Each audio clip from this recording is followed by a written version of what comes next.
Эмне себептен сырттан биз легионерлерди улуттук курама командага алып атабыз? Кайсы спорттун түрү боюнча? Мисалы күрөш боюнча сырттан башкалар күрөшүп атпайбы бизге? Кыргыз жарандыгын алып, бирок теги башка жактан келгендер. Бул жерде күрөш боюнча буга чейин практика болуп келген, багы эркин күрөш боюнча. Азыркы учурда андай деле неме жок да. 1-2 бала бар, просто ал салмактарда биздин жакшы балдарыбыз жоктугуна келишкен да. Азыркы учурда андай маселе жок. Бүт баары эле биздин кыргыз балдар, кыргыз жарандары. Сиздерден суранчы, ошондой легионерди албасаңар, себептен өбүздүн балдар өссө.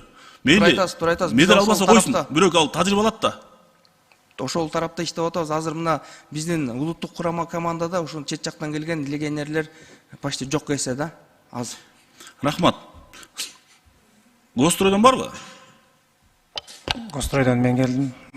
Бактияр Станбеков, орун басары. Бактияр мырза, кечээни бияктан акыл көзөмүш менен сүйлөштүк да, Нарын шаарына спорт комплекс куруу боюнча жарымын областтык өндүгү фондунан жарымын бюджеттен депчи.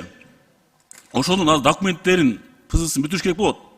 Тез ара кирип бересизби? Хорошо, биз карап туруп анан жоон Кирип бересе, тез арада. Рахмат. Экинчи, Нарын райондук балдар уландар спорт мектеби документтер бүткөн, силерде тизмеде турат.